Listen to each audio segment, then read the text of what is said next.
We have some crazy wrestling news this week. AJ Lee's successful return, Matt Riddle talks shit about AJ Lee and ruins his career, the Usos' possible heel turn, Ronda Rousey's drama, and AJ Styles' pipe bomb. Let's go ahead and get into the video. When Raw went into a commercial break, AJ Styles grabbed the mic and started talking. He goes on to say, "For the first time in my career, I've got no one watching my back. Gallows, Anderson, they're not here. Mitchin is on Smackdown. It's like someone orchestrated a way for me not to win anymore. I'll let you make your own conclusions. By the way, we are here live all over the world, and for everybody, it's a commercial break. I'm gonna tell you something you are not supposed to hear, but somebody doesn't want me here. So what we're gonna do is, we're going to beat the piss out of Grande Americano tonight, so the person that doesn't want me here can feel some of this pain, and mine also." This is totally unexpected from AJ Styles. Something must have pissed him off to the point where he would have done this.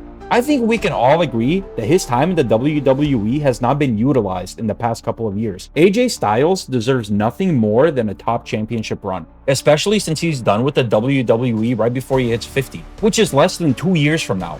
A TNA veteran turned into a WWE veteran, but is getting mistreated. No clue if anything is going to come out of this pipe bomb, but I really hope we do Styles in the position he deserves as a top-level athlete in WWE. AJ Lee has a successful return. She walks down to the ring with Becky Lynch's Intercontinental Championship and introduces herself. It has been a long 10 years since AJ has been in the ring, but she hasn't missed a beat. Becky Lynch comes out demanding her championship back, and AJ Lee agrees to give it back under one condition, and that's if Becky Lynch agrees to a tag team match between Seth Rollins and Becky Lynch versus AJ Lee and CM Punk at WrestlePalooza. Becky Lynch isn't having it, so she calls for her big, mean, sexy husband Seth Rollins down to the ring. Seth tries to talk with AJ Lee, eventually tries to snatch the championship from her without success, and this is when CM Punk runs down to the ring and almost hits Seth Rollins with a GTS. Rollins, being pissed in the heat of the moment, agrees on a 2v2. You can see that Becky Lynch isn't happy about this, but the crowd is going crazy. We finally get to see these four in the ring together. I think a cool stipulation for this match would be if they put their titles on the line.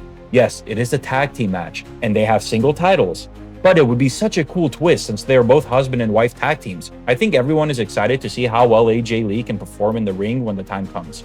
She did sign a multi-year contract, so we can definitely expect to see more of AJ Lee in the future. On another note, aside from Seth Rollins and Becky Lynch not being happy with AJ Lee's return, storyline purposes of course, Matt Riddle actually goes onto Twitter to say some crazy stuff about AJ Lee. "AJ, you know, I have no problems with her. I'm a little fucked up myself, but she did get around from what I heard. But no disrespect to that. People like to hook up." Matt Riddle has been all over the place, and not in a good way. Any hopes of him ever coming back to the WWE are more than likely done. He even did a no-call, no-show for the indie wrestling company he works with. He was fired from the UFC, fired from the WWE, and now more than likely will be fired from the indies as well. This was a man that once said he would retire Brock Lesnar. Yeah, okay buddy. I loved his work in the WWE, don't get me wrong. RK Bro was an insane tag team, and I can't believe it worked. But it seems like Matt Riddle, as a person, it's just not the move. I'm sure with him saying this, along with AJ Lee and CM Punk being in the WWE currently, they would never allow him to come back. Another person not coming back, Ronda Rousey. She also went on to say some crazy things to the point where even Booker T spoke up about it. And Booker T does not fuck around. One of the comments she made was about Alexa Bliss, wondering why she had to wrestle her while she was a top merchandise seller. This is very poor behavior for a WWE superstar. In fact, Alexa Bliss will be a better professional wrestler than Ronda Rousey will ever be. Her time in the WWE felt so rushed,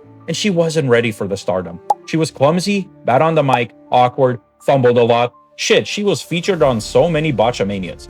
Ronda Rousey has gone on and said that she has no intentions of returning to the WWE, and I don't think anybody's complaining. If you're a Ronda Rousey fan, I'm sorry, but sometimes we just have to wake up and smell the roses. Good riddance. The Usos might have turned heel. This comes at the end of Raw. Jay attacks LA Knight. LA Knight just helped them out, and Jimmy was dumbfounded. Now this can go one of two ways. Jimmy doesn't agree with Jay, and they split up yet again, which would make no sense because they just got back together. Or Jimmy rolls with Jay, and they turn into the heel Usos. The Usos that always watch each other's backs. Now I really hope the Usos are back together, and this is just a way to make them over as heels. The Usos together is just like peanut butter and jelly. Even alone they work, but together they make magic. Jay had a really good solos run, being World Heavyweight Champion, winning the Royal Rumble, being a main champion for WWE. But Jimmy wasn't so lucky. Unfortunately, one could argue that Jimmy's moveset is even better than Jay's. And Jay just got lucky with the yeet. Speaking of the yeet, some fans are starting to get bored of it, claiming it's too repetitive.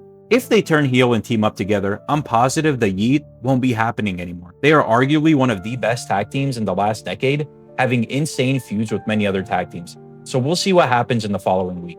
If you made it this far in the video, I personally thank you. A like, a share, a comment, whether it be good or bad, would go a long way. Thank you for watching, and please consider subscribing for more.